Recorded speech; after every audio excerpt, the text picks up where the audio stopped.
Yes, welcome to our Halloween party. I hope you're ready for some exciting games. Sure, yeah, I'm feeling good and brave tonight, yeah. Excellent. Let's start by putting your hand in this Oh box. god, this is gonna be a sensory nightmare. Yes, yes. Oh no. Yes, what do you feel in there? Some things I've played? Yes, delve a little deeper past the squelchy layer. I'm not a Yes, fan yes. of that. Oh, Yes, in there. is that things I've watched down there? You're very good at this game. Well done. Delve deeper past the sharp bits. Yes. Things I've listened to. Correct. Okay. Now, I want you to put on this blindfold Oh no. and stick your head in this bucket. Oh no. Okay. What do you think you can see what you can catch in your teeth there? Was that? What was that? This is the finest skits. It's a whole bucket of skits. Oh, okay. Just for everyone to enjoy the games and fun. Okay. Now, okay, we're just going to lead you down this hallway. And if you see any ghostly images. It's a couple of queer trans ladies. Yes. Actually, that's not scary at all. Well, if you're a conservative Christian, it might be. Oh. Yes. Welcome to the house of queer and pleasant strangers. Ooh.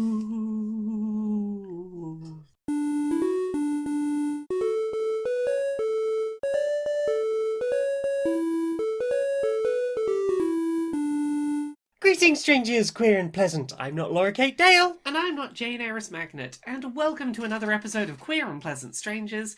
It's a podcast where two queer trans ladies have a bit of a catch-up about the media we've consumed in the week and do silly voices and skits. You do a very good Vincent Price. Thank you. I've been working on it for a while now. I'm gonna struggle to talk today. My voice is not on its A game. So many talks I today. know, I recorded a whole audiobook. It needs editing, but I recorded the whole thing, and by the end of it, my throat was doing a big ol' struggle. You talked basically solidly for 4.5 hours. Yeah, 4.5 hours of just non-stop talking. Doing my best, enunciating presentery voice where every word gets pronounced properly. Butts. Not quite that prim and proper necessarily, but everything is very projected and very enunciated, and that's... It took a toll today, that's all I'm saying. How are you doing? I'm in that weird state of not having had quite enough sleep, but feeling a little bit, hey! Yeah, come through the other side, it's fine. I'm sure I'll probably crash immediately we finish recording this. Oh, I know I will. I'm planning on a nap as soon as we're done. Here's me with my one free evening after recording a podcast. Thinking, yeah, I could get on and make some music tonight. I suspect crashing on the couch is probably We'll see. closer to what's going to happen. Well, we have done some media consuming things during the week. Tasty media. One of the things we did is the things we've played. That's usually where we played start. things. What have you played this week? I played some Kingdom New Lands.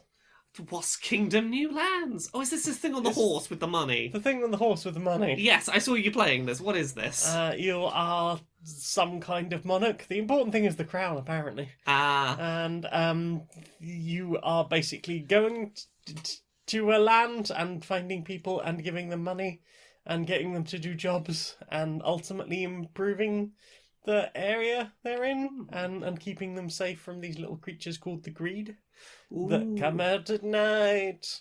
And you help them by building catapults and like walls to protect the like village. Walls, pointy walls, and like little guard towers and things, and then farms and stuff. It makes sense to me that the creatures are called the greed, because when they catch you, if they catch you, they just take all your money. They do take all your money, which is why there were times towards the end of the first island when I was like, please don't hurt my people. I will stand here. You can take all my money. Oh no. Because I would rather they take my money. We can earn more by farming. Yeah. Listen, the greed. If you have a problem, if you need some distribution of wealth, we can help you out. Yeah. Just don't destroy the ability for us to produce the things we need over here Exactly. on the farm. We have more than we need. We can help you too. Join us. Perhaps you too could become a farming community. We'll go through a weird purple portal, and perhaps we can teach you how to some farming there. Grow some rutabagas. Yeah. I don't see. I mean, I know that when you go through to the Nether, if you try and put anything down, it just explodes. So, no beds in the Nether. Oh no. No. That's a shame. Never. Did you have a good time once you worked out what you were doing? Because you seemed a little disoriented at first. I was very disoriented at first, and then I looked up a guide about sort of getting started, and I played through the first island, and I went, "Oh, it was all right." And I started playing the second island, and went, "Oh, it's another one where basically I'm doing the same thing again, but it's now the difficulties increased." This is like that space terraforming thing where... Exactly. Yeah, okay. Where you terraformed one planet and the next one was, the same thing but harder. The same thing but harder. No, I'm good. I've experienced your gameplay loop. Yeah. It's pretty. I love the pixel art style. Yeah. I like all the animation of the pixel art is lovely. Yeah, the animation's great. Horse moves very nicely. Horse runs beautifully, Yeah. and then when it gets tired, you get little steam coming out of its nostrils. Aww. And it won't run again for a while, and does it would do like a little rise up and whinny if you try and It's push a it very to pretty game. It's very pretty. I think I'm done with it though. Yeah, it seemed like you were. Yeah, it was free on Epic Store. I'm glad I hadn't paid for it before then, because I'd been thinking about it. I was like, I've seen some people playing that, and that looks fun. Yeah. And I played it myself and went, Free was the right price for you. I mean, it's an indie game. I probably would have paid like Couple a couple of quid for it. Yeah. And been happy for that experience. But yeah, it largely got forgotten until it was like, it's just the free thing this week. I'll have that. Yeah. It's all right. And I'm sure for other people, they will have more fun with it. Yeah, just not for you. Not for me. I finished playing Ikenfell this week. How that icky? Generally, I had a very good time with it. I know this. I edited. Yeah, you edited a video where I talked all about it, but I'm going to tell you about it again because the listener hasn't heard my thoughts. Although they might have, if they've watched Accessibility, they might have. But spoopy. Independent bits of audience. I'll talk about it anyway. So yeah, Ikenfell. Really charming little game. Visually, really charming. All of the characters are very, very wholesome.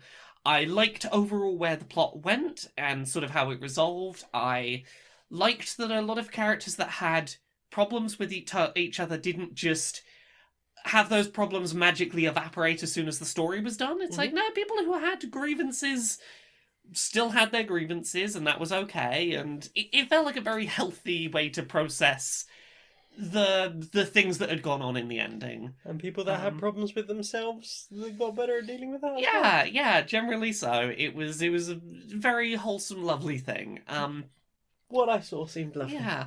I have some problems with it. Like, the biggest problem I have with this game is, as it gets later game, the main way that the game decides to be like, this is more difficult, is by making the fight last longer by giving the enemy much more health. And it's not necessarily doesn't make it more difficult. The reason it stretches the fight out is because, as the player, by the end of the game, you've got a pretty good ability to recover health pretty rapidly and to keep yourself from losing it in the first place. Mm-hmm. You have a lot of health maintenance and recovery options, and as such, if you find a rhythm where it's like, I can keep my health stable and be doing damage to the boss, it's just a matter of, okay, how long is it until the boss will decide to die? And there's not much visual feedback to tell you if you're getting close to that point or not. It just kind of... Spongy. Yeah, it gets a little spongy to the end. I very much recommend people go into the settings of that game and turn on the victory button, because honestly, toward the end, just fucking victory button some stuff and go to the boss fights. It's like, I don't mind that so much with a boss fight, but when I'm fighting a regular enemy and it's been going on for 10 minutes, I'm like, just fucking hit the victory button, let me get on with this.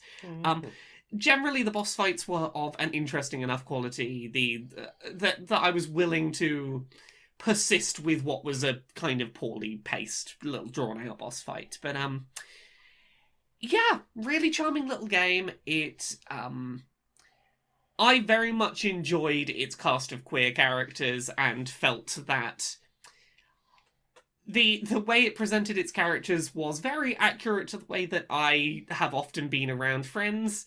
I've seen criticism from straight people who don't act like that. Yeah, I've seen cis straight people review this game and basically go, why are the gay people being so, like, vocal about the fact they're gay? Why are they just... This is what we like when why you're are they not around. excitedly... like...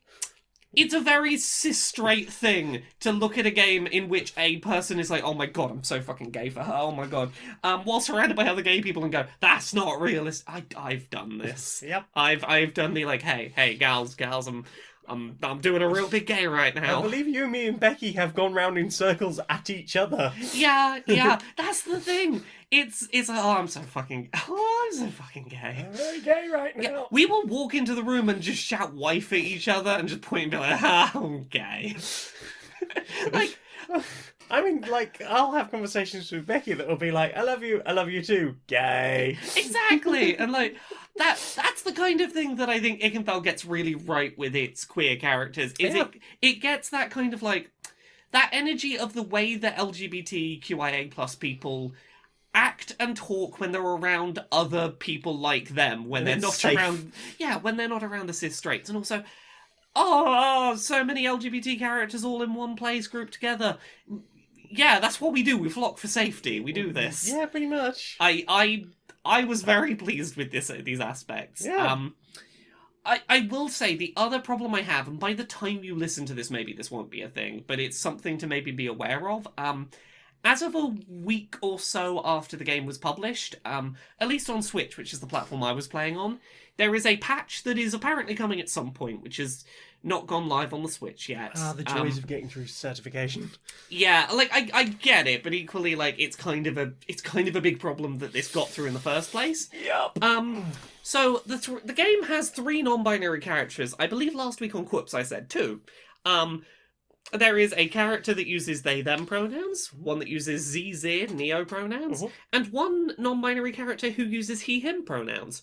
I didn't know that last week because the line of dialogue that has them confirm that they are non-binary just didn't load. It feels very weird that that's one thing that doesn't load. Yeah, like that's the thing. I've only coded a few games, but yeah, like here's the thing. I don't want to say I'm suspicious, but it's weird that something that seems like a real big thing to slip through the cracks and to not notice. Like, that seems like a big thing to not notice, right? Yeah. And then additionally, at one point late in the game, and again, this might have been fixed by the time that you hear this podcast, but one of the characters, Nell, who uses they/them pronouns, gets misgendered. It's not an attempt to be like, the character has misgendered them. The developer just put the wrong pronoun in. The developer misgendered. Yeah, the developer, the person who created the character and gave them their pronouns, got the pronouns wrong. And that is a big oversight. That's a thing where it's like, the fact that nobody caught that before that game went out. Mm-hmm. Especially in something like that goes so hard on the diversity aspect. Yeah, that's the thing. Like, for a game that goes so hard on the diversity aspect, to completely miss the canon existence of one non-binary character and misgender another, that's 2 of the 3 non-binary characters that have some kind of problem in the launch version, and that's weird. And the thing that makes me feel kind of awkward, and I feel the need to acknowledge this, is if it was only that once in the game that Nell was misgendered, I might have been more forgiving of it. The same day that I noticed that and was like, hey, what's up with that? The developer in a tweet to me also misgendered Nell, very quickly deleted and took it down. The same misgendering. It does make me go, oh, is that your default? When you think of this character, is that the pronoun you're defaulting to and you're having to make an effort to change it to they/them, which... I'm also concerned because I got the impression from reading some of the Twitter stuff around this as well, that there are some real people who've been put in this game. Yeah, that's... And I really hope that Nell isn't based on a real person who someone is misgendering. It would be a real shame if Nell is based on a real non-binary person with they/them pronouns who, in the game and outside of the game, has been misgendered. That would be a real shame. That would suck. And again, I get it. Human error happens. Mistakes happen. Those 3 things make me kind of cautious. Yeah. And like make me a little uncertain about my recommendation. And again, by the time you play this, those 2 in-game issues probably will have been patched by then. Probably will have gotten through certification. And, you know, Developer, to their credit, within seconds had deleted incorrect tweet and retweeted. Like, it's... I mean, do we know like how many queer people are involved in the I know that there are non-binary people who've worked on that game in roles relating to the writing. Oh, yeah. There are non-binary people who had input on the writing and had the ability to check for these things. So I don't think it was malicious, but it is always concerning when a game goes this hard on like, hey, look at all the representation we're doing. And fucks it up. Fucks it up in some key, like, oh, that's a real big thing to just mess up. Yeah.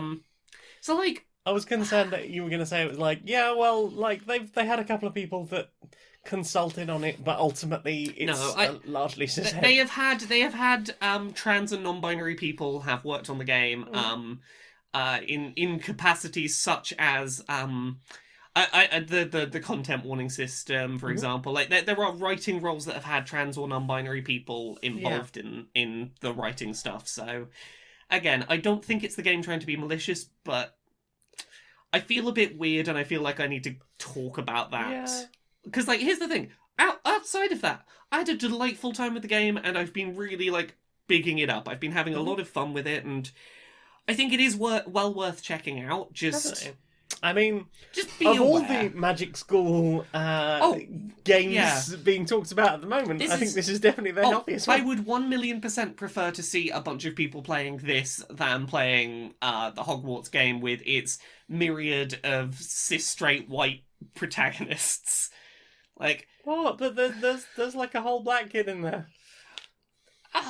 A whole one is there. But there's also that Irish kid that's always blowing stuff up. Yeah, there is more than one non-white character in the main playable cast in this. In the Hooray! main cast. Yeah, and I think half of the playable cast are non-binary, and I'm pretty sure it's at least 5, if not 6, all 6 of the playable characters are LGBT in some form.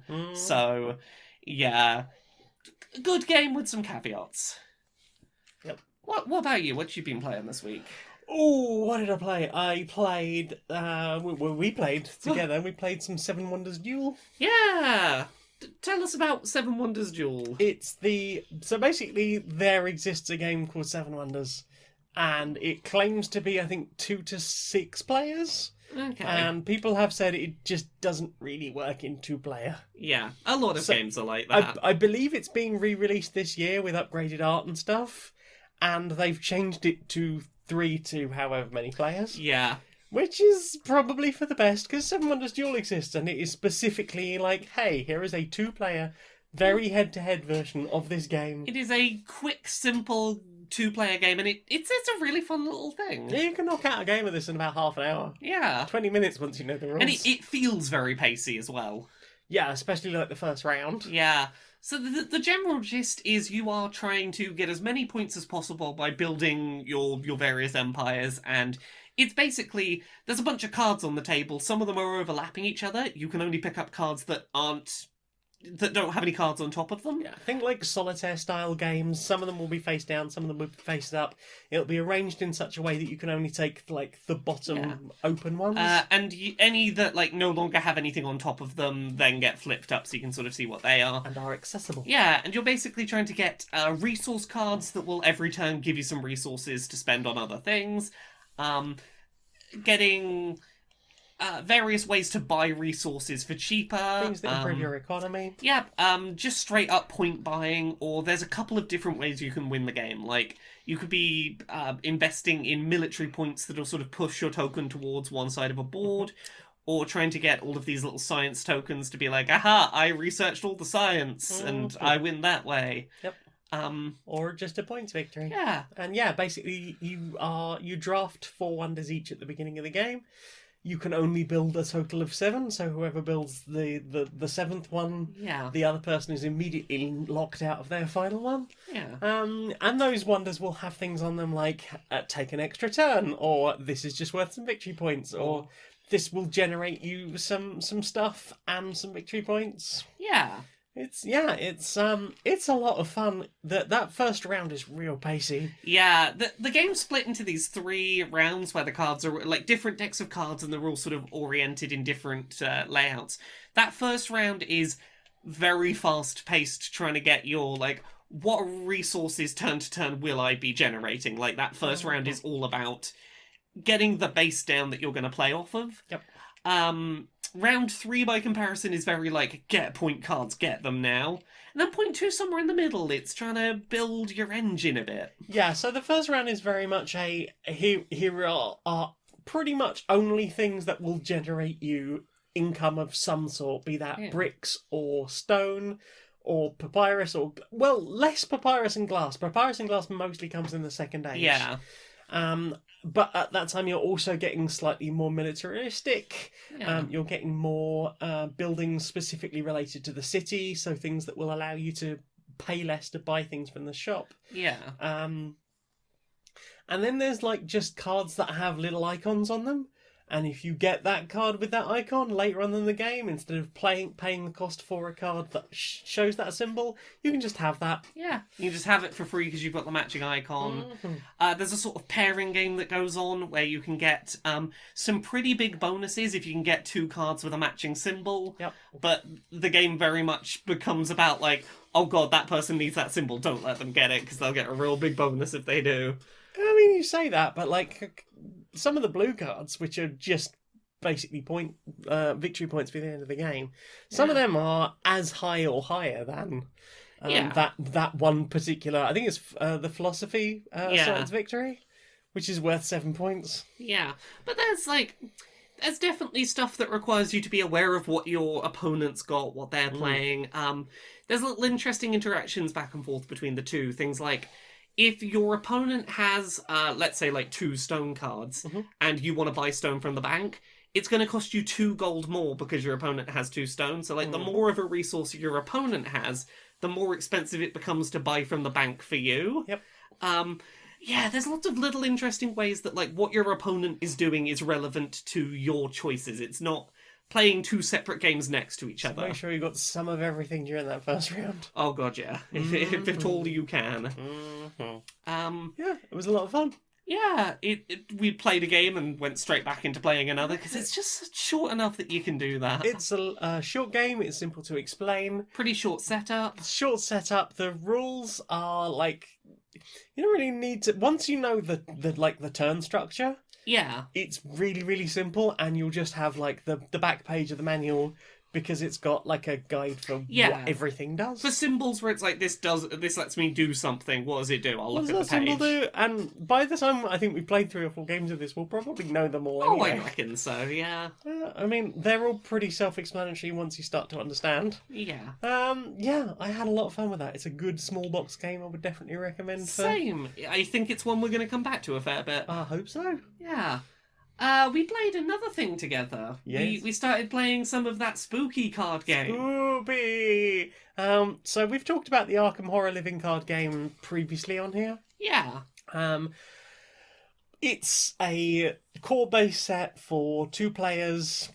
It's deck building in a box, where you will build a deck and you will keep that between campaign sections. The core game comes with 3 parts. So you start off stuck in your home, and then you go out into Arkham slightly further, and then you go out into Arkham Woods because somebody's trying to summon some kind of unspeakable evil. Yeah. And that's fine. There's aspects of, like, as I say, the deck building, like, building up what sorts of like what kind of character you want. Yeah. There's like an experience point system where, depending on how well you do during each section, you will have points that you can go, okay, well, I'm going to invest and buy some more of this type of card, or a higher level version of this type of card. And new cards get added to the pool between bits of the campaign. Not in the core game. Okay. Sorry, yeah, I've jumped ahead slightly, haven't I? A little bit. But yeah, that's the core game. I think we talked about it either earlier this year or maybe late last year. I think it was earlier this year. this year's lasted forever, so it's hard to tell. I think it was around the start of lockdown when we were looking for things to play over multiple weeks. Because it's like, we'll just wait this out. So I was very excited having played that. I very much enjoyed it. I liked the idea of, hey, here is all of the deck building stuff from, like, any collectible card game. Yeah. But you don't have to worry about, like, I didn't get this thing in this booster box. Everything is in this box. You will have the same things as everyone else. And you're just having fun with other people sharing the box with you and making decks.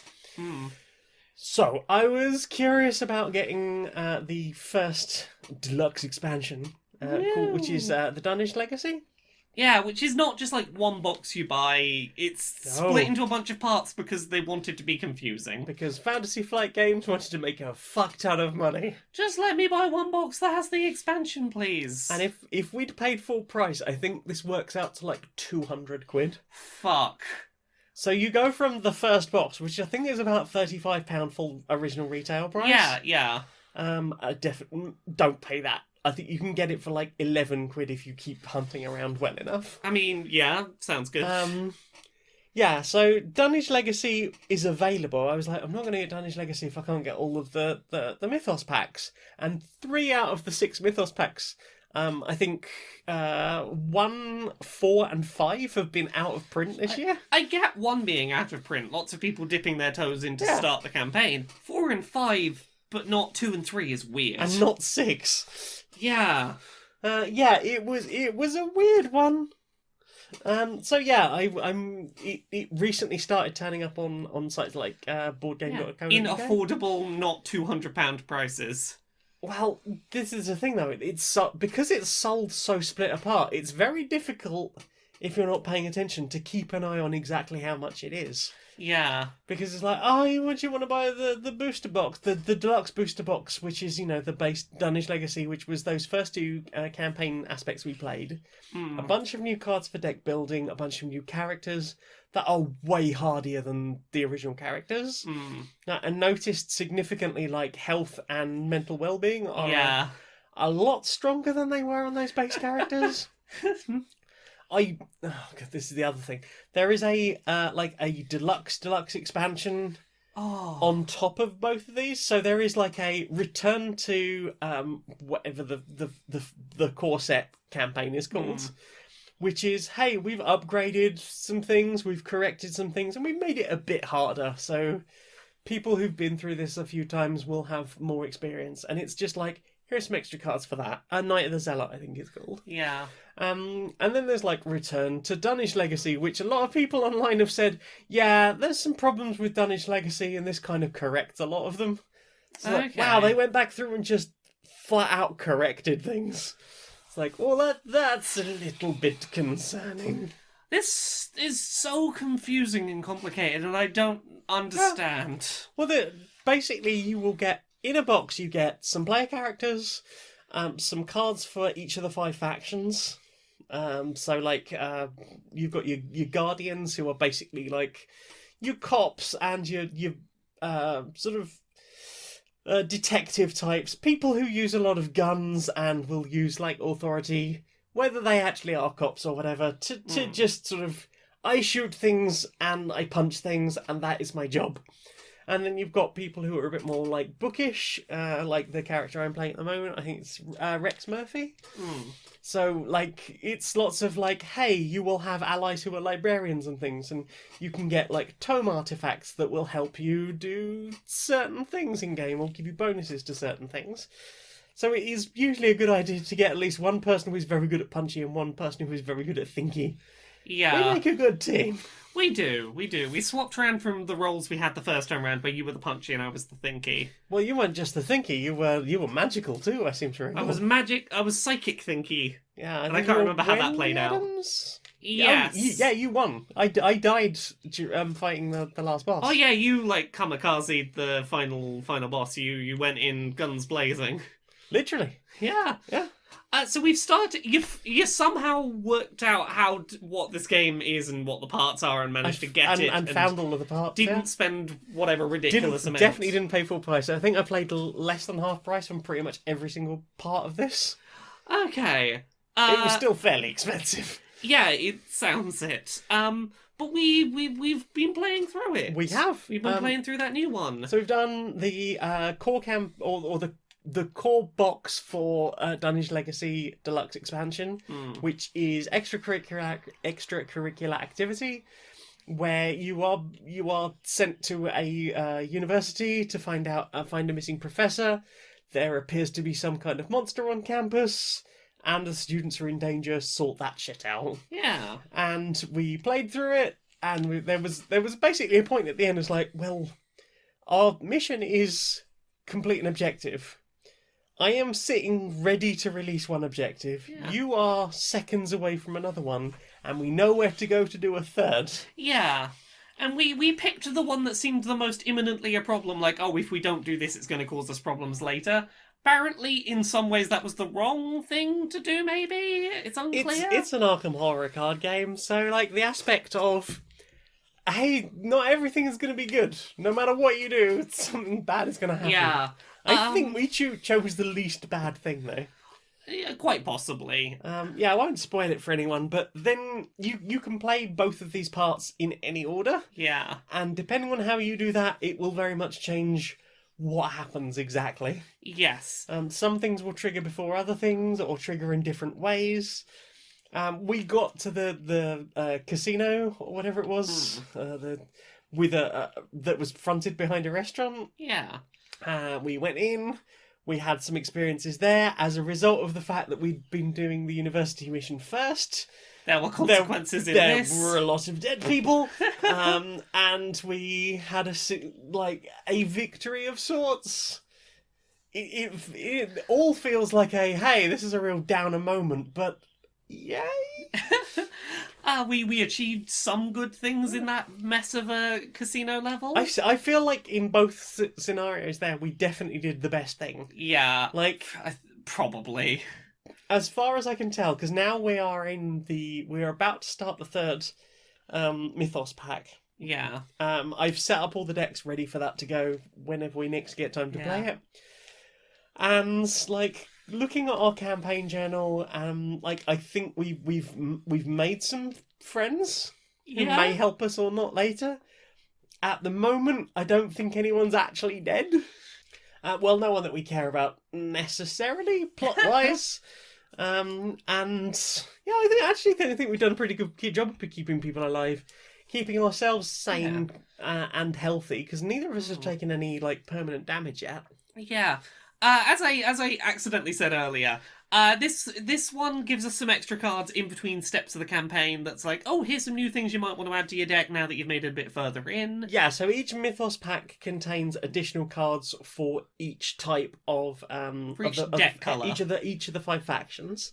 So you'll get some generic cards, you'll get some for the Guardians, some for the Rogues, some for I can't remember what they all are. But so there's and rather than having those all in the pool when we started, I was like, I'll leave them as part of the Mythos packs.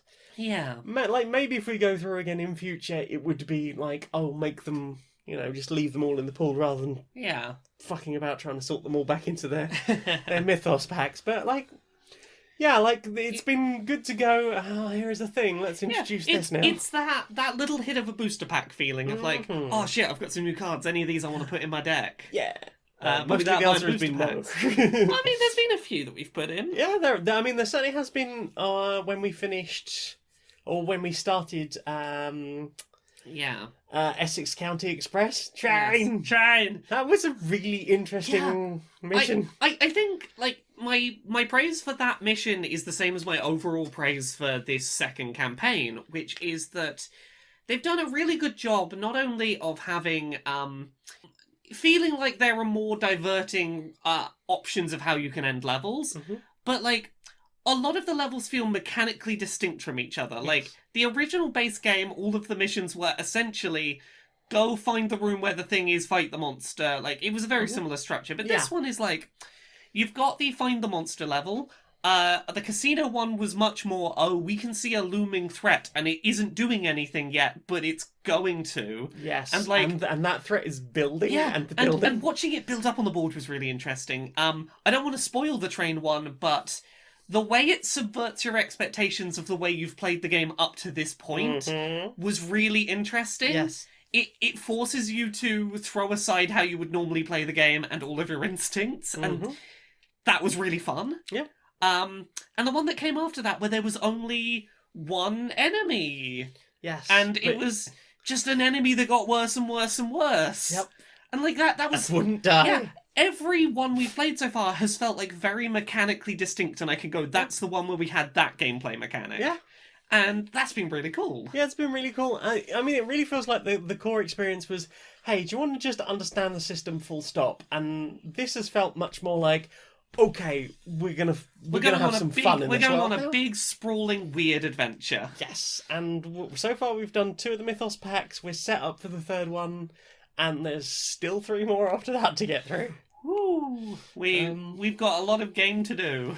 Yeah, and like, I mean, it's been lovely, but I'm not sure I would necessarily buy much more in the way of the expansions for this. Yeah, that makes a lot of sense. Unless the prices come down a bit. Yeah, this seems like one of those, like, what we should probably do is, leave it a while and then come back and play this again, but with different characters and take a different route. Because there's definitely things we could have done differently. Definitely, and like, now that we've got a full cycle and the core base set, like, it feels like there are much more options for deck building, and like, just like honing what your deck is going to be and what your character's going to be, that wasn't available when we just had the core set, or if we just had the core set and the Dunwich Legacy. I feel like there's enough here now that we can go through the content we've got more than once and get interesting new things out of it. Definitely, 100%. Yeah. And then, like, it would be quite interesting to take the new characters and like see how they would survive Night of the Zealot. Oh, indeed, yeah. And like some of the new cards and stuff, and just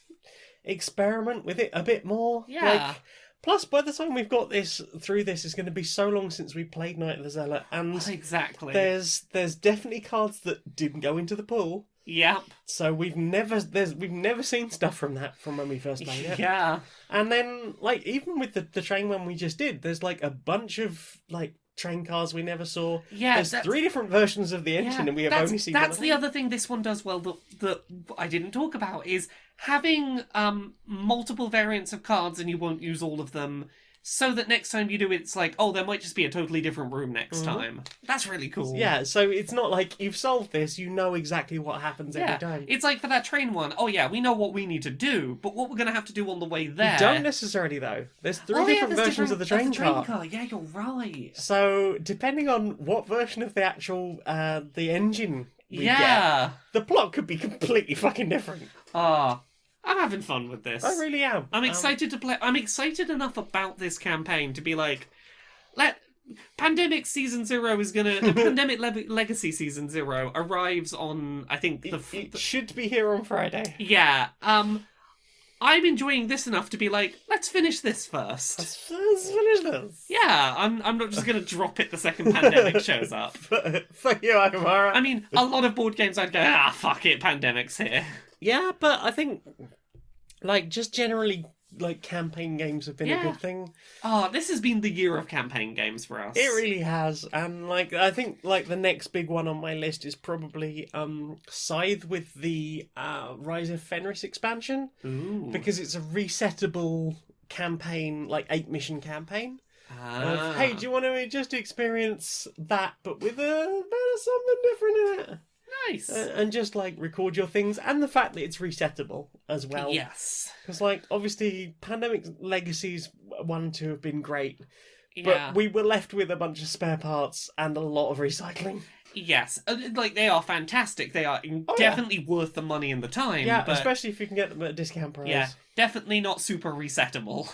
Yeah, I definitely recommend checking out what Zatu's prices are on those, because you can get them for, like, I think 45 quid I've seen, like, Pandemic Legacy Season 1, which is about as much as a standard big box game. Yeah, I feel like that's a reasonable amount. Yeah, especially for the amount you get out of that. Oh god, yeah, just weeks and weeks of constant play. Weeks of constant play, or if you play through Yeah. it like on a monthly basis and have it as we Yeah. play it as per the game. We do 1 game per month, or 2 if we need to retry a month. Yeah. Like, if that is your thing, that is great. Like, that's a game where if we weren't in the middle of an actual pandemic, I'd be like, hey, do you want, like, local group? Do you want to get, like, another copy of this? I mean, we have that local group where we might well at some point... We do, because they actually have a started copy.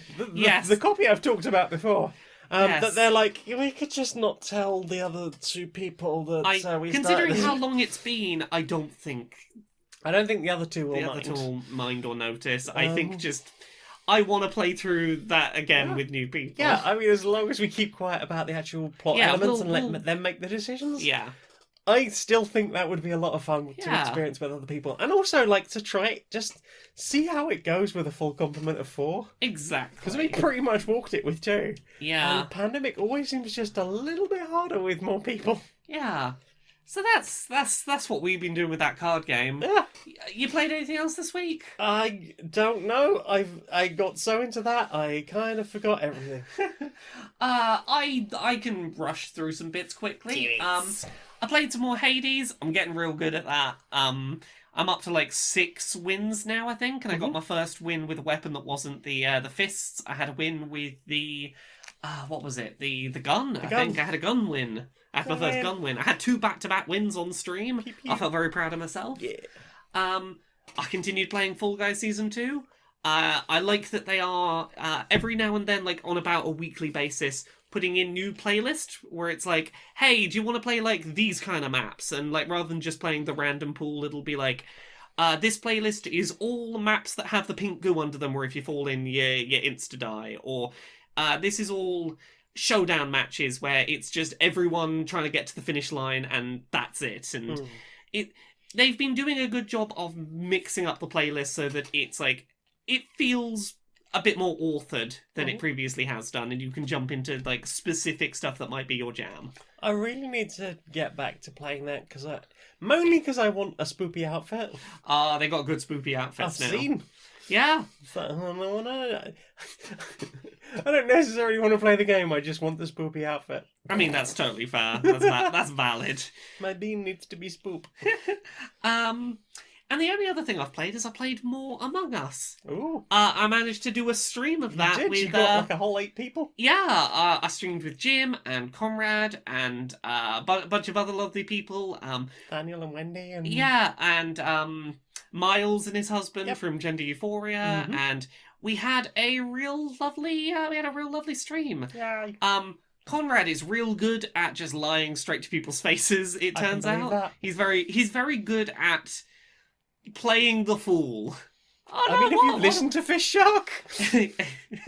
And I have learnt that Wendy, sweet innocent Wendy, wouldn't hurt a fly Wendy. It's always the sweet and innocent ones. Brutal and ruthless. Every time that I got killed by Wendy, it was in the first 5 seconds of the match. I would turn one corner and get stabbed. Like, within seconds, she's on a fucking murder. She's on a murder spree. Stab, get in the vent. Like Kaiser Sose. Yeah. That game continues to be fun if you can get the people together for it. Mm-hmm. It is chaotic and it requires, there is management of technology that is involved, which is a thing.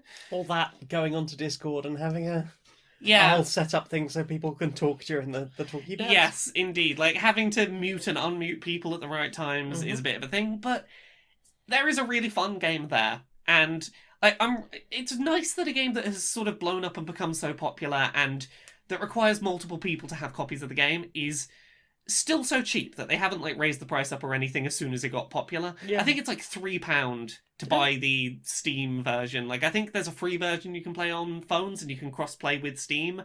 But yeah, the paid version that has multiple maps and all the outfits, it's £3, which is the kind of price where you can go, it'd be really fun to play this. Yeah, I'll pick it up on a whim to jump in a match. It's not like I'm having to commit to a full game. It's not like, hey everyone, I want to play a tabletop game. Should we get a copy of Tabletop Simulator? Ooh.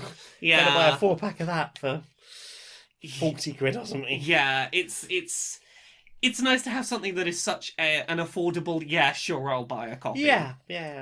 I think that's everything I've played. That's everything I've played. Well then. Time for this. Time for this. Okay, what time is it? Food. It's 4 a.m. Food. No, it's not food o'clock. Food. It's how is this a problem? It's getting darker right now. Food. No. Okay, I'm putting my headphones in.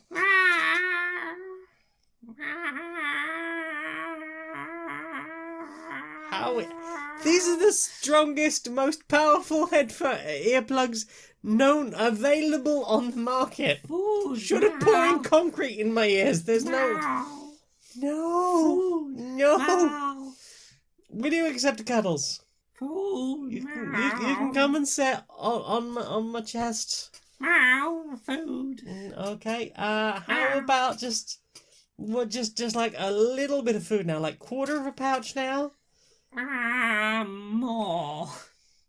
Just quarter of a pouch right now, and then you can have the rest in like 3 hours when you're due to have breakfast. That's a long time away now.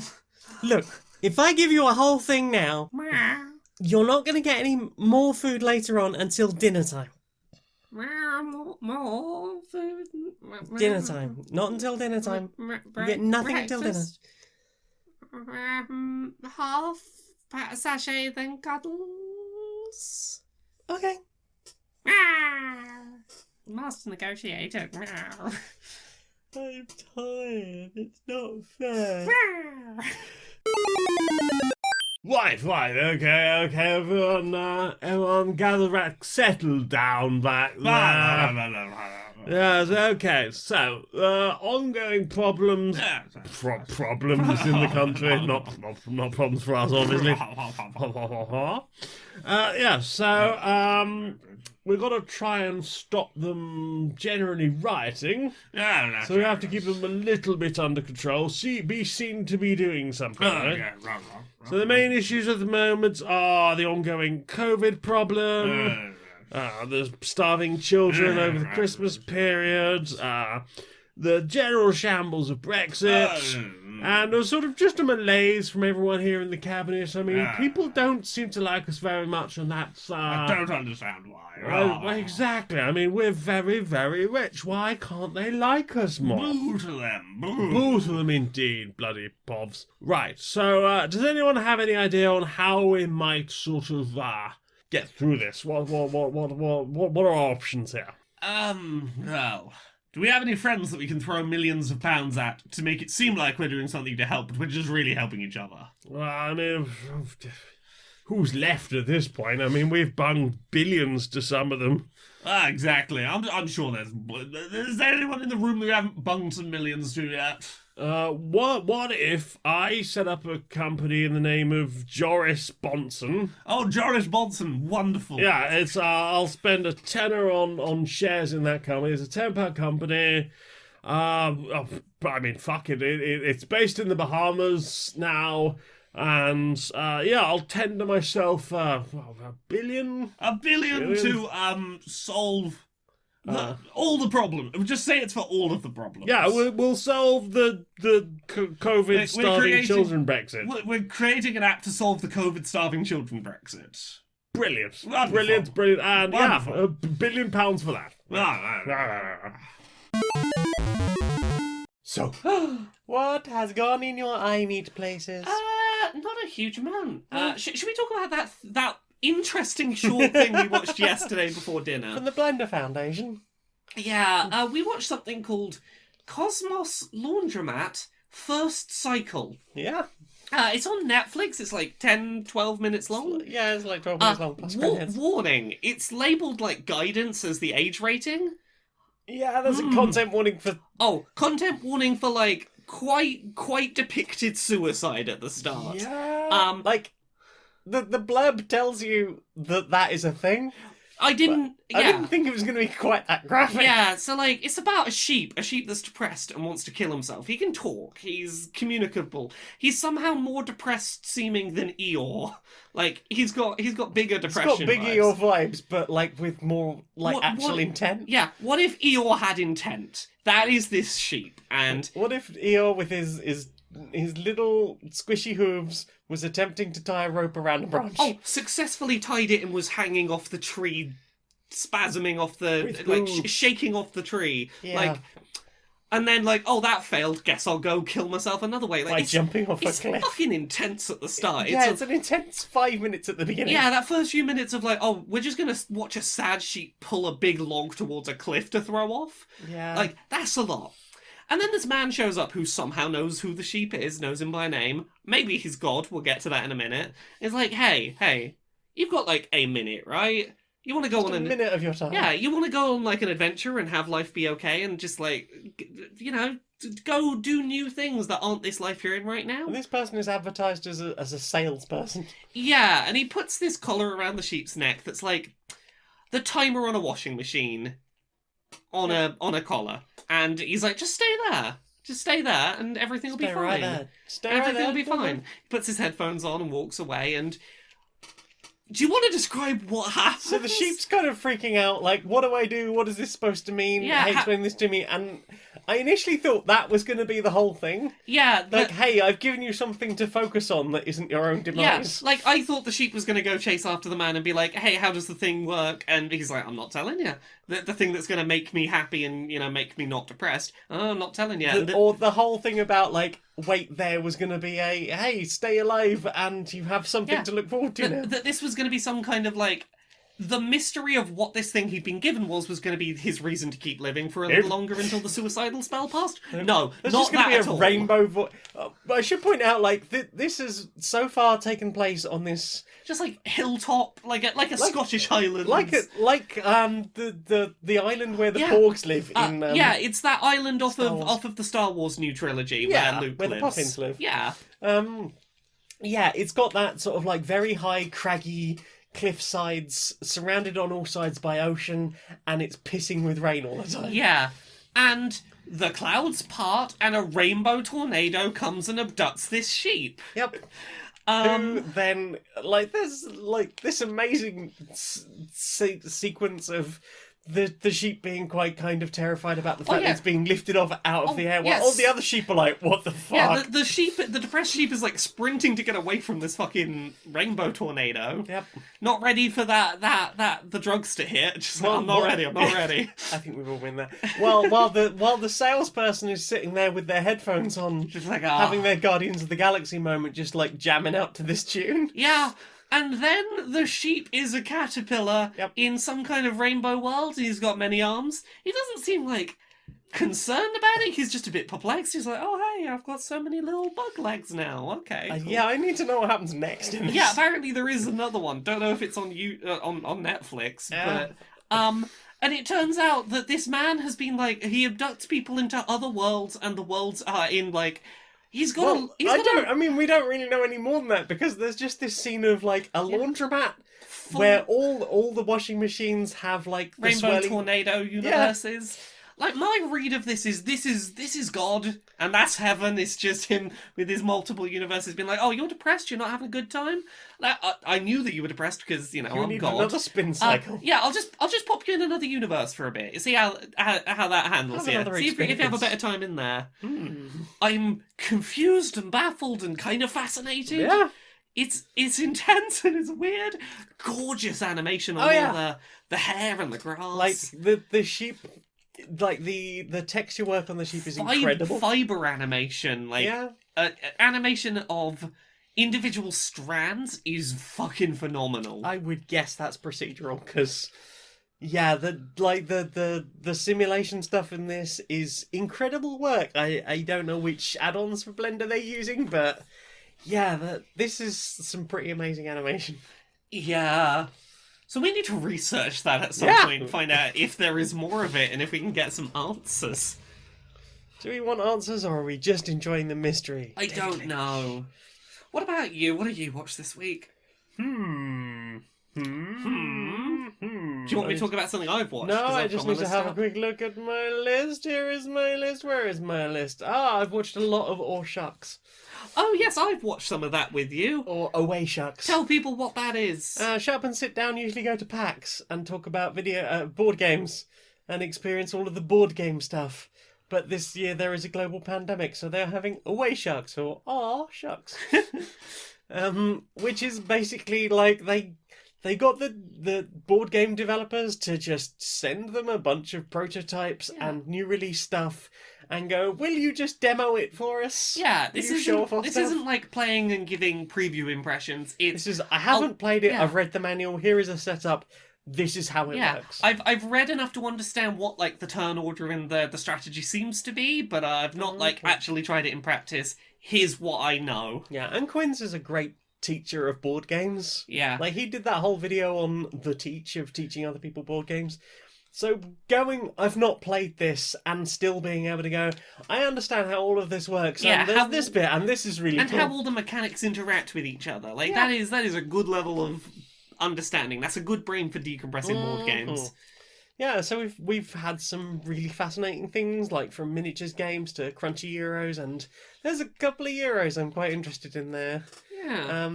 I think it was like New York Zoo was one of them. Yes. Was a new Reiner Knizia game where basically you collect Tetraminos to build a zoo, and you have little enclosures and you collect animals and you breed animals. And eventually you have to try and fill up your park. And it's very, very cute and like simple, but with that like level of randomness that Reiner just loves adding to games. What else was in there? There was I think Seventh Continent. Yeah. I could be getting that wrong.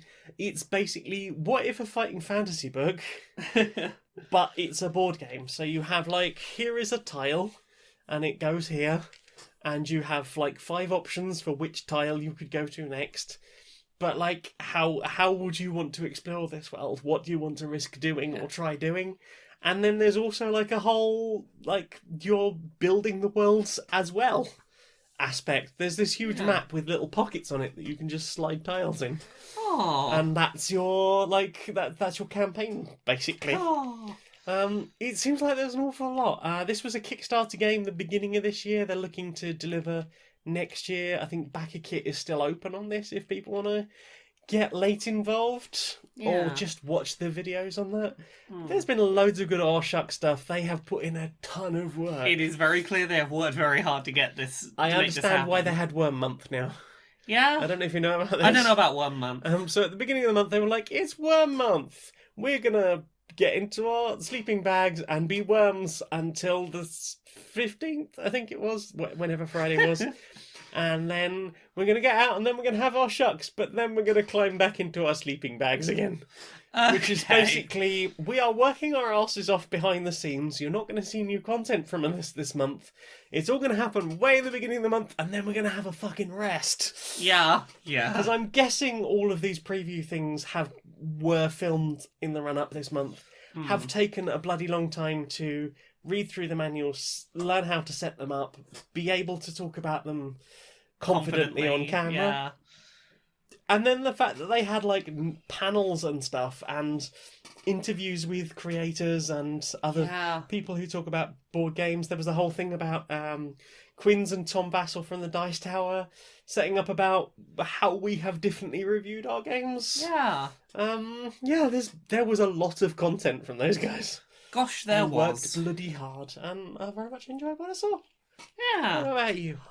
We finished watching Kipo and the Age of Wonder Beast Season 3, which was the final season. Going in, I did not know that. Apparently, up front, Netflix told them, you got 30 episodes, that's it.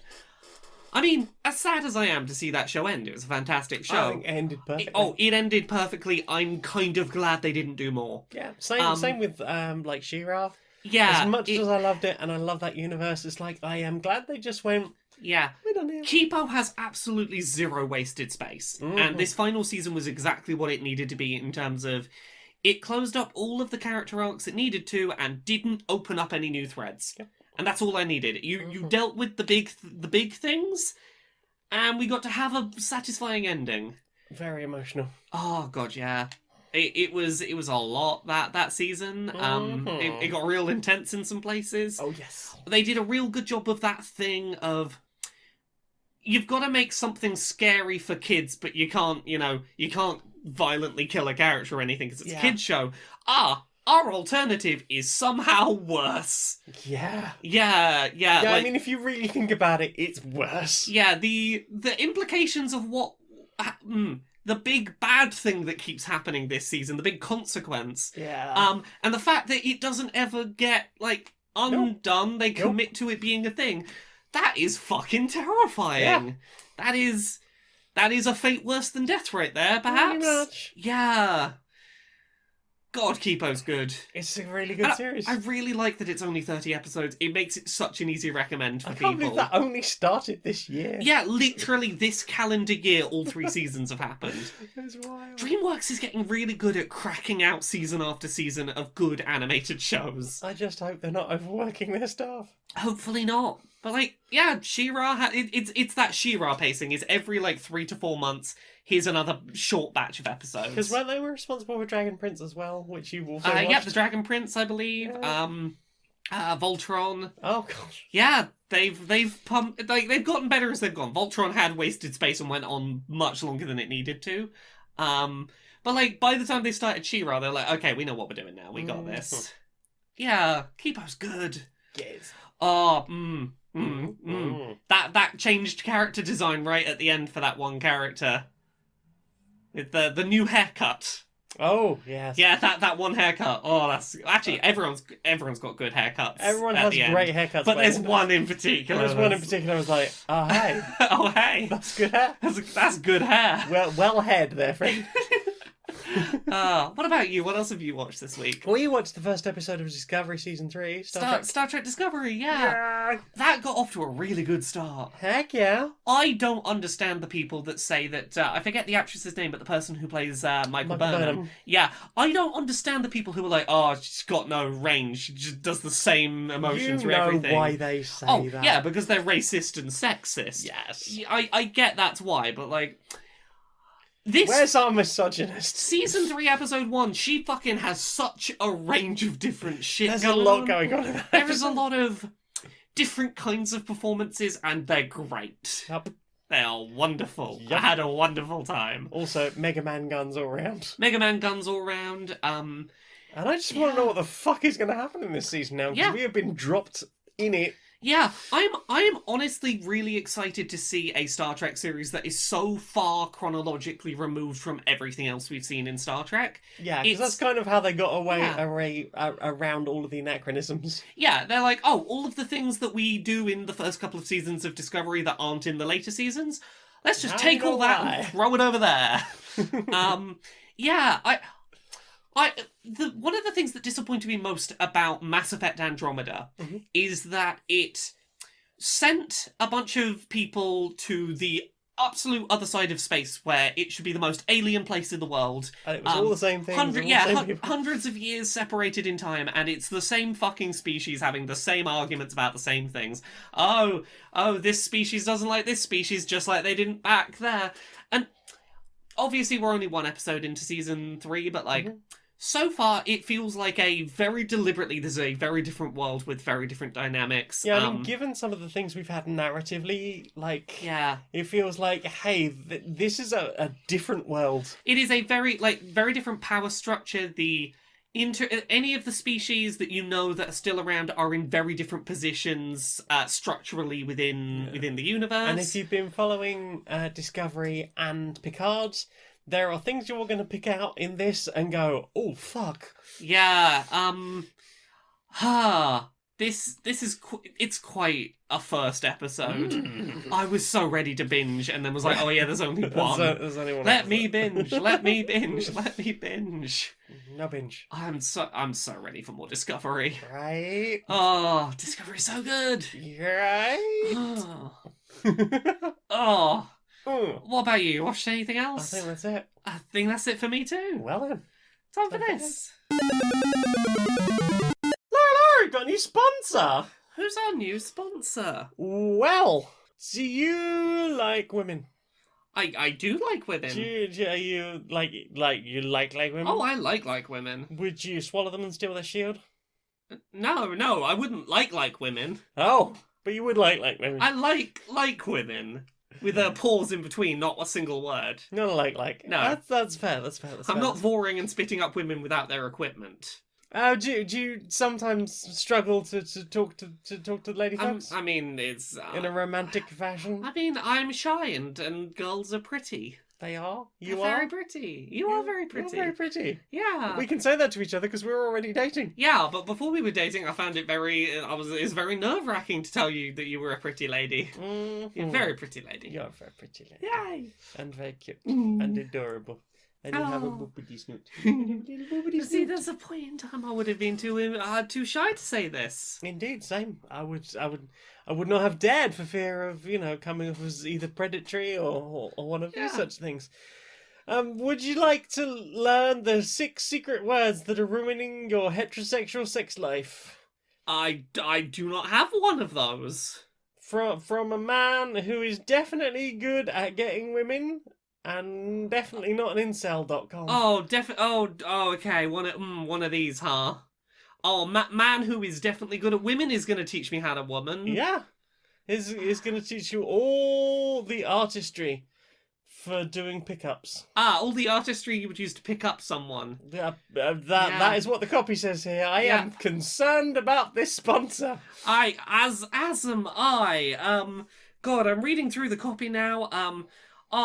Your relationships aren't working because you haven't said the one secret fuck password. Okay, this is going south real fast. Fuck password? Apparently, is that a BDSM thing? Apparently there's a fuck password. Apparently only this man can tell us the fuck password. Well, surely you just negotiate that with your partner. Well, that's what I would think, but apparently he knows what the fuck password is.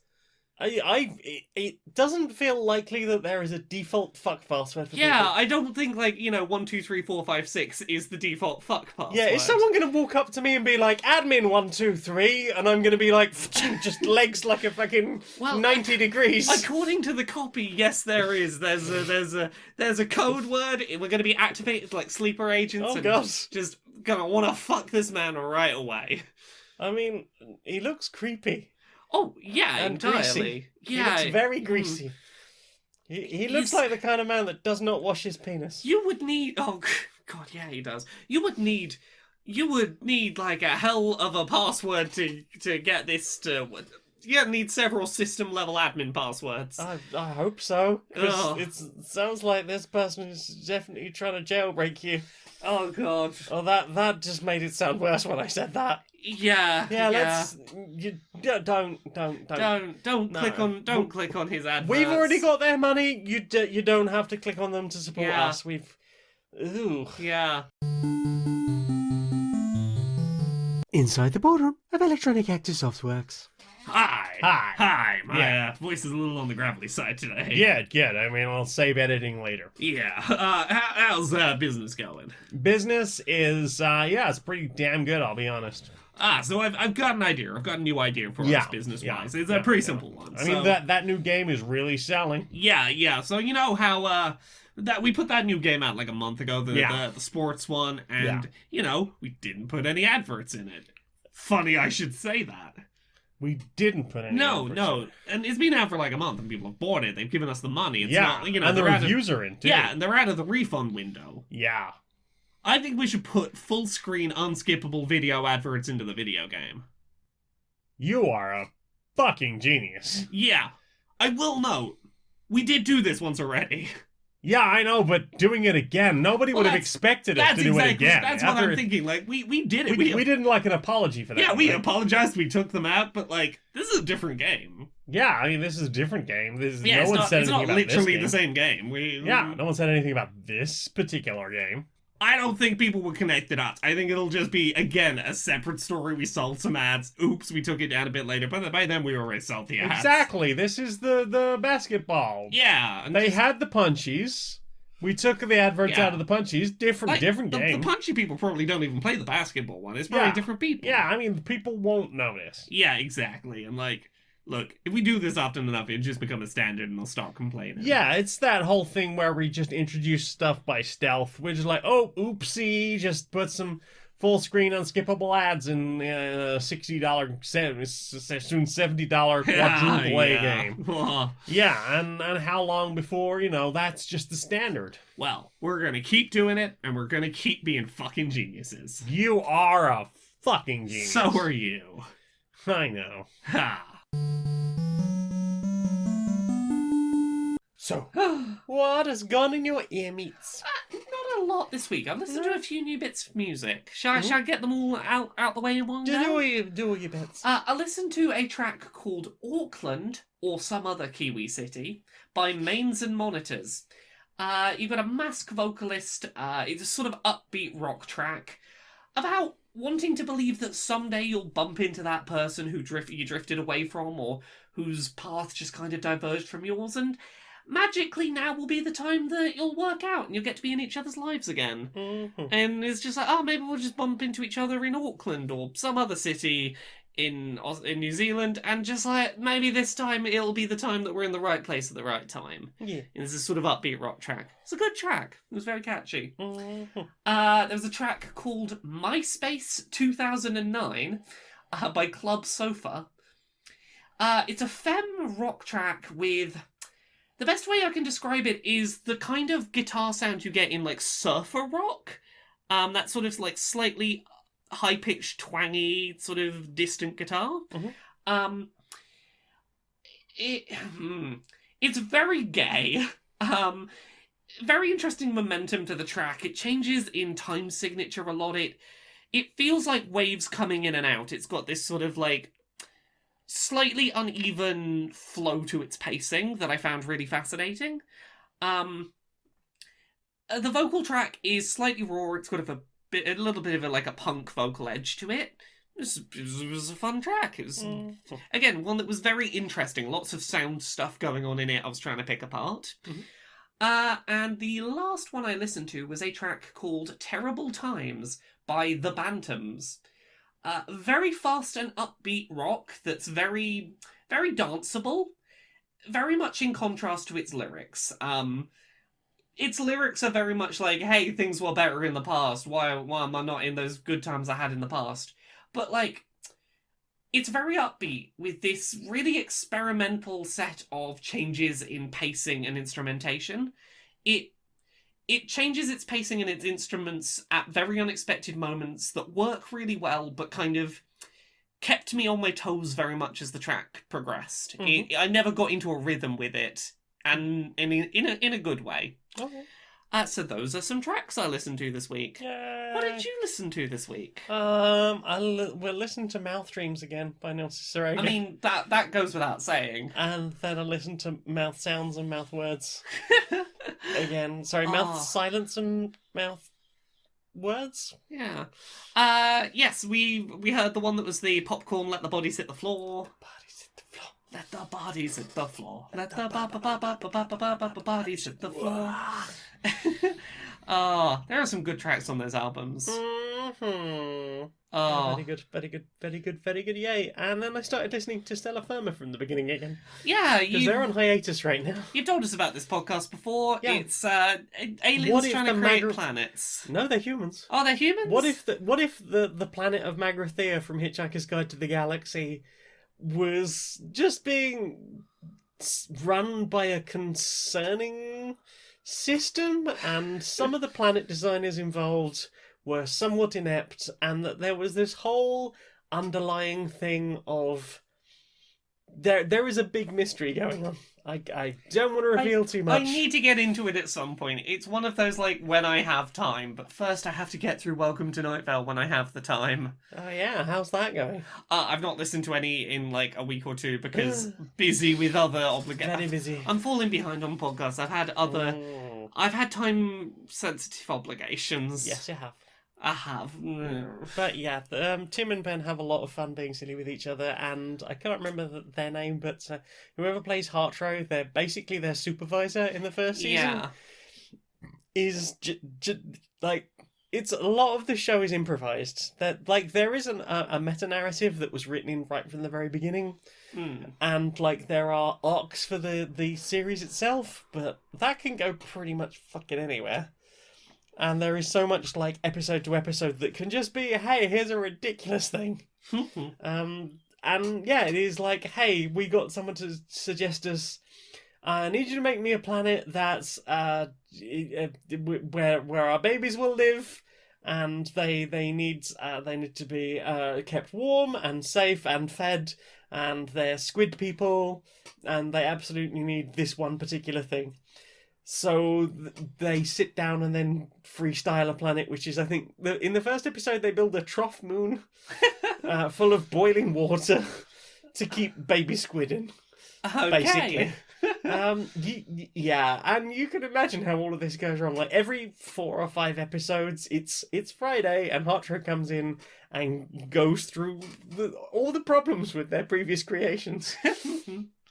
And then there's all the meta narrative with David Seven the clone, who is just experiencing the world as he is basically like your view into the world itself.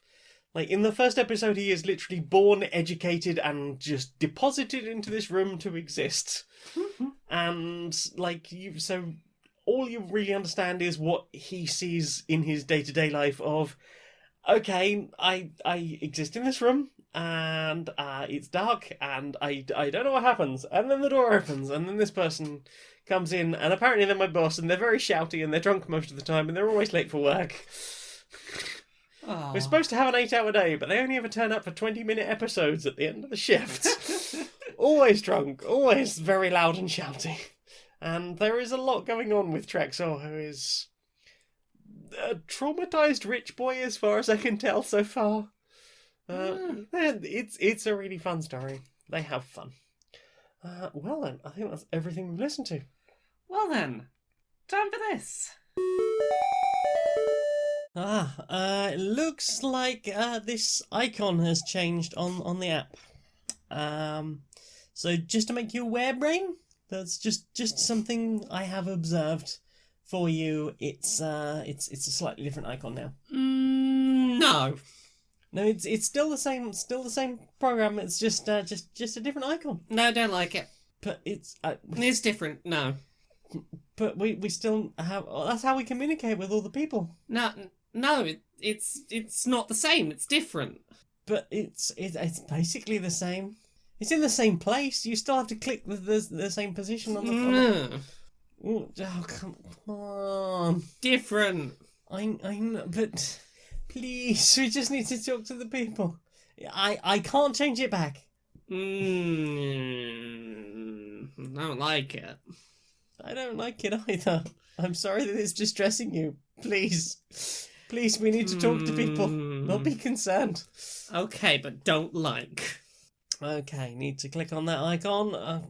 Wait, you're not helping me. Why aren't you helping me? Don't like. Yeah, that's fair. Hello, my name is Incantation, and I'm here to tell you about our latest wellness project. During this time of global unrest and confusion, it's very difficult to get together to experience avocados or drum circles or that sky yoga thing where you hang from scarves or whatever. So we're introducing lucid dreaming yoga drum circles. We'll be dreaming for 3 hours on Wednesday. In the afternoon, classes will start about 1400 hours BST, and tickets are available from our website starting at just £150, going all the way up to £400 for our premium package, for those who really want to experience the true crystal energy of our lucid dreaming yoga drum circle. Do feel free to come down. This is Incantation. Namaste. question time. Let's have questions. What's the questions? Booth and Eternal would like to know. We all know what Laura's persona is. A bunny. But what about Jane? Do you have one? What is it? And if not, what would it be? Inquisitive minds want to know. It's kind of a cat goat. Okay. So cat ears, cat tail, and the twisty goat horns, the almost gazelle-like horns, and goat legs, because goat legs are cool. Yeah. Basically, I couldn't decide between a cat and a goat, and I like both animals. And That's adorable. So yeah, I'm some kind of cat goat. As soon as that question was asked, my first thought was, does your tentacle outfit qualify as a fursuit? I have a tentacle outfit?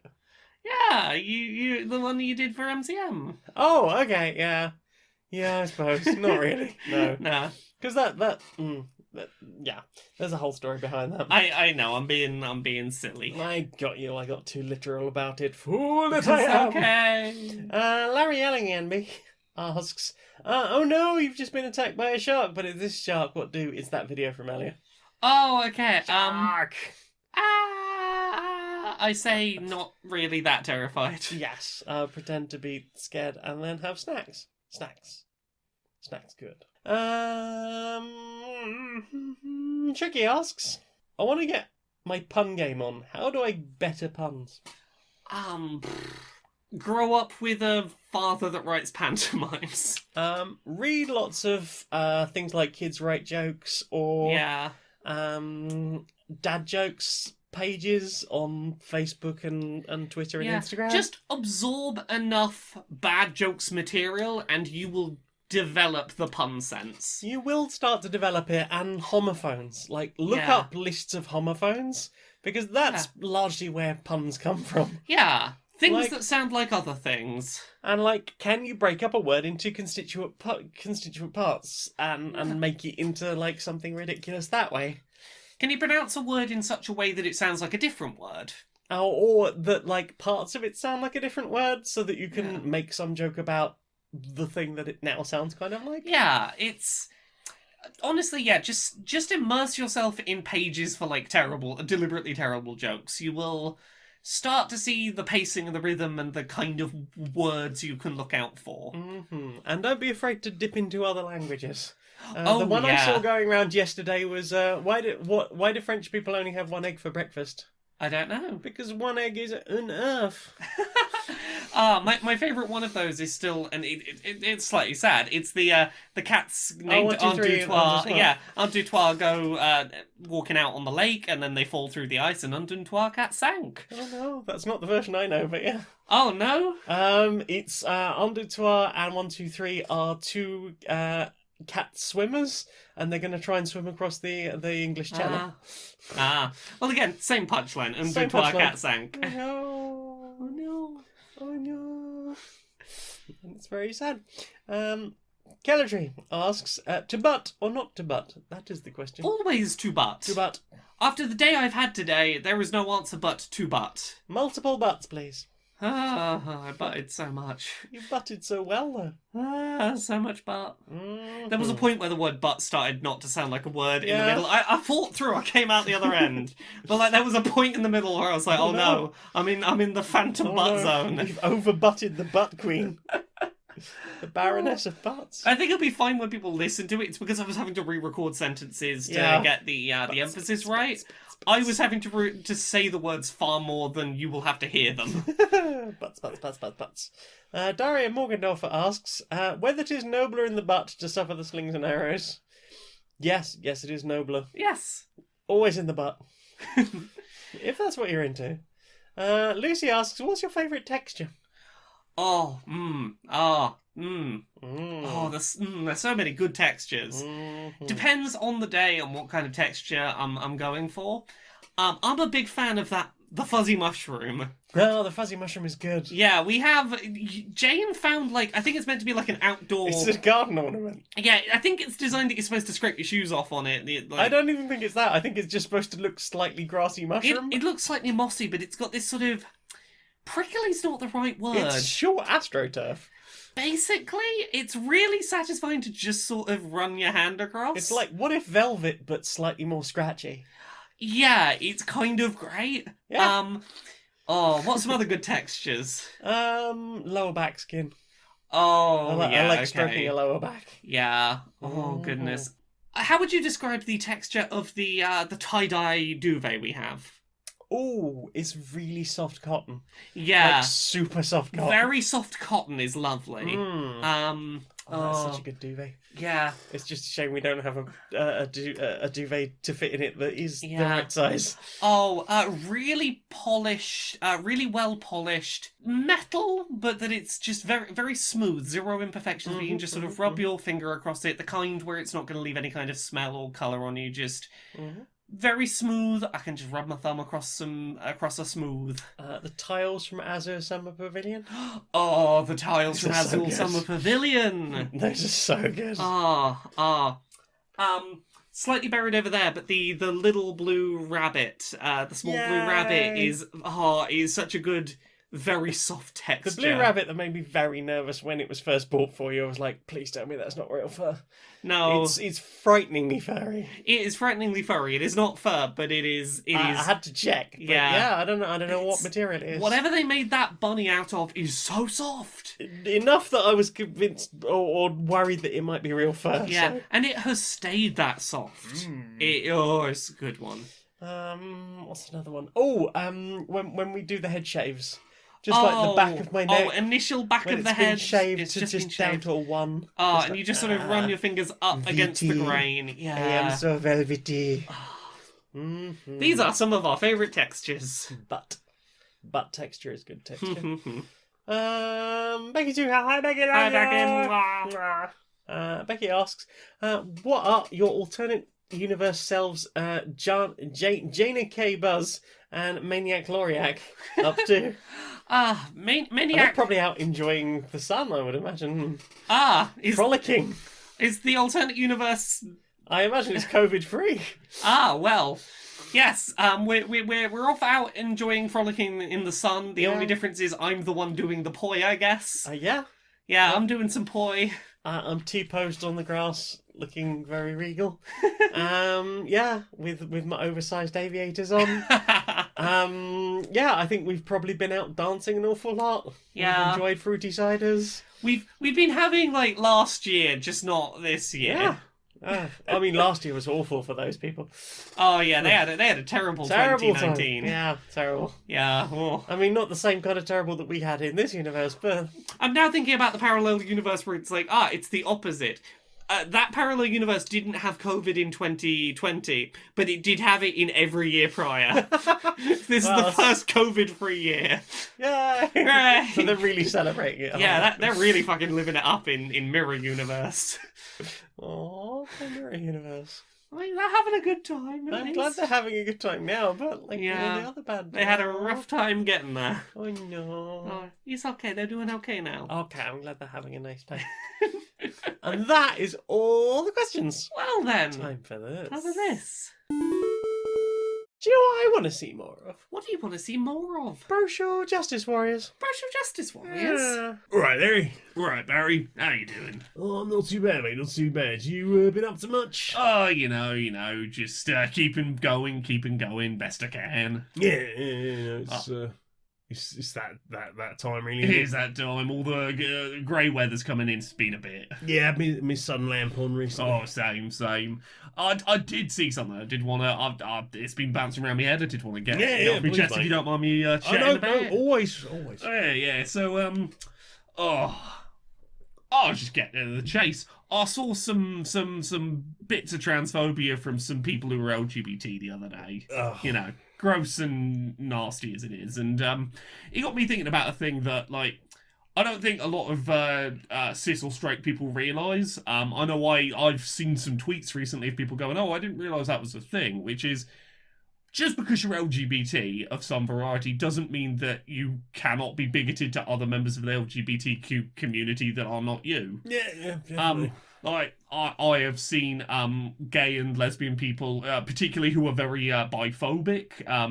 They're like, there does seem to be an awful lot of that. There's a lot of that going and around. Then bisexual people who are very panphobic. Yeah, they feel that it's splitting the whole thing in an unnecessary phrase. Yeah, and you see a lot. There. You see a lot of LGBT people who turn out to be acephobic, who are like, "Oh, you don't deserve to be in the LGBT community because yours isn't a sexual orientation; it's a lack of one. Therefore, you shouldn't be in the community." Or the whole thing about various aspects feeling like other aspects aren't as oppressed as them and therefore don't count at all. Yeah, exactly. Or you see like gold star gays and lesbians where, you know, like, oh, you once at some point in your life on your way to working out who you were had sex with someone that isn't the current gender you're sleeping with. You're not properly gay or lesbian.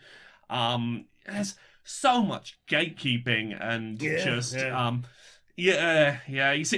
see a lot of transphobia from gay and lesbian people sometimes, and you get trans medicalists who are like, you know, within the trans community itself, and then being gatekeepy to other trans people and non-binary people. Exactly, you see a lot of hate towards non-binary people from the trans community sometimes. You know, This is why very often you see people laughing at the concepts of the LGBTQIA plus community, because it's not nearly as cohesive as right wingers might try and convince you it is. Well, and I'll say this: I don't want this to sound like I don't think most LGBT people are supportive of each other. I think the vast majority are supportive with each other, but I think that this is something that like a lot of cis straight people don't realise is how being LGBT doesn't, mean that you can't have your own prejudices and bigotedness. Like, I the other day had an interaction on Twitter with someone who very much was saying,